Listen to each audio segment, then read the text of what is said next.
Hello guys, welcome to full course of Tailwind CSS. तो ये हमारा टेलविन का लेक्चर 7 है और आज के वीडियो में हम बात करने वाले हैं फ्लेक्स बॉक्स के रिलेटेड सभी क्लासेस के बारे में। तो अभी यहाँ पे मैं फोल्डर को ओपन करता हूँ जिसके अंदर हमने यहाँ पर टेलविन सीएसएस को सेटअप किया था। तो अभी तक आपने हमारे टेलविन के प्रीवियस वीडियोज को नहीं देखा है तो मैं टेलविन की प्लेलिस्ट की लिंक आपको डिस्क्रिप्शन में और आई बटन में प्रोवाइड करा दूंगा। तो आप वहां से उसे एक्सेस कर सकते हैं और इससे पहले वाले सभी वीडियोज को देख सकते हैं। तो चलो अब हम यहाँ पर पढ़ना स्टार्ट करते हैं। तो अब हम यहाँ पर टेलविन सीएसएस को यूज़ कर रहे हैं। तो अब हमें इसका आउटपुट देखने के लिए हमें यहाँ पर एक कमांड को चलाना होता है। तो उसके लिए मैं यहाँ पर शॉर्टकट को बनाया था।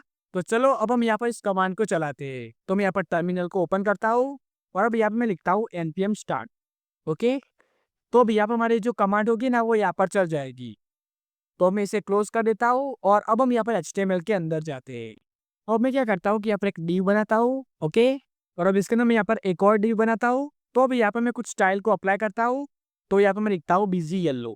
ओके, उसके बाद अब मैं यहाँ पर विड्थ की प्रॉपर्टी बनाता हूँ और यहाँ पर मैं लिखता हूँ 500 पिक्सल। उसके बाद अब मैं यहाँ पर हाइट की प्रॉपर्टी बनाता हूँ और यहाँ पर मैं लिखता हूँ 500 पिक्सल। इसके साथ हम यहाँ पर बॉर्डर को भी अप्लाई कर देते हैं और अब मैं इस div को यहाँ पर 2 बार कॉपी कर देता हूँ। ओके, अब मुझे क्या करना है कि हमारा जो पेरेंट डिव है ना इसके ऊपर मुझे यहाँ पर डिस्प्ले को फ्लेक्स करना है। तो उसके लिए हमें क्या करना है कि हमें यहाँ पर फ्लेक्स नाम की क्लास को ऐड करना है। तो अब इससे क्या होगा कि हमारा जो डिव होगा ना उसके ऊपर यहाँ पर डिस्प्ले फ्लेक्स की प्रॉपर्टी अप्लाई हो जाएगी। तो मैं यहाँ पर डॉक्यूमेंटेशन को ओपन करके आपको दिखाता हूँ। तो अभी यहाँ पर लेफ्ट साइड के अंदर में यहाँ पर फ्लेक्स बॉक्स की प्रॉपर्टी दिखाई देगी। तो मैं यहाँ पर नीचे स्क्रॉल करता हूँ। तो देखो ये रही हमारी फ्लेक्स की क्लासेस। तो जब हम यहाँ पर फ्लेक्स नाम की क्लास को यूज करते हैं तो हमारा जो एलिमेंट होता है ना वो यहाँ पर फ्लेक्स बॉक्स के अंदर कन्वर्ट हो जाता है। और अब हम यहाँ पर फ्लेक्स बॉक्स के सभी स्टाइल को अप्लाई कर सकते हैं।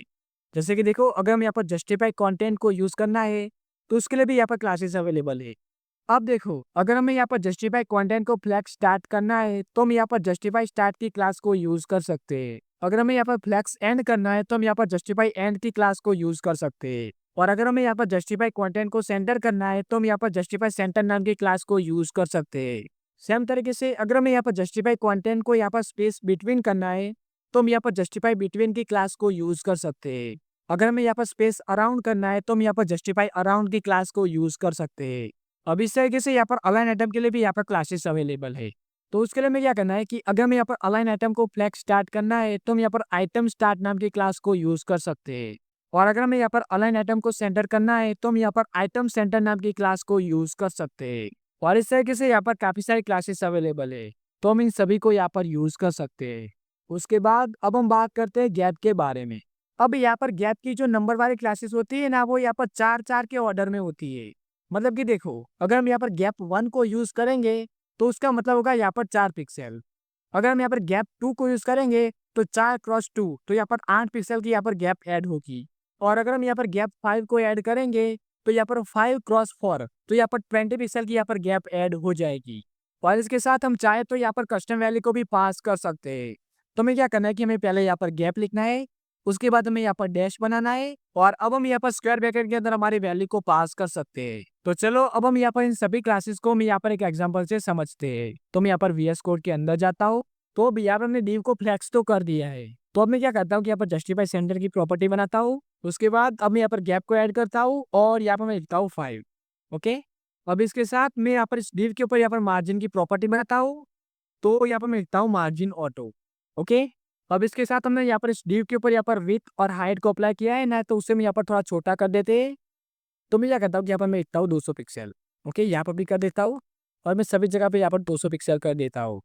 हाइट को भी मैं यहाँ पर 200 पिक्सल कर देता हूँ। ओके, तो अब इसे सेव करते हैं और अब हम इसका आउटपुट देखते हैं। तो मैं यहाँ पर नीचे की तरफ स्क्रॉल करता हूँ तो देखो यहाँ पर हमारे तीनों div यहाँ पर आ चुके हैं। और अब मैं क्या करता हूँ कि यहाँ पर टॉप से थोड़ी मार्जिन को ऐड करता हूँ। तो मैं क्या करता हूँ कि यहाँ पर मैं एम्प्टी की प्रॉपर्टी बनाता हूँ और यहाँ पे मैं लिखता हूँ 5। ओके, अब इसे सेव करते हैं और अब हम इसका आउटपुट देखते हैं। तो अब इसे मैं यहाँ पर रिफ्रेश करता हूँ। ओके, तो अब यहाँ पर हमारी मार्जिन भी ऐड हो चुकी है। तो अब इस तरीके से हम यहाँ पर फ्लेक्स बॉक्स की सभी क्लासेस को यूज कर सकते हैं।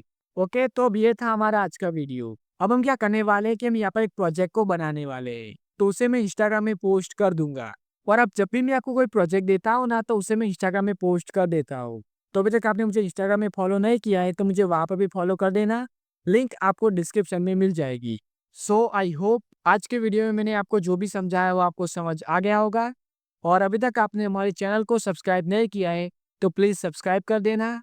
सो thanks for watching and I will meet you in next one.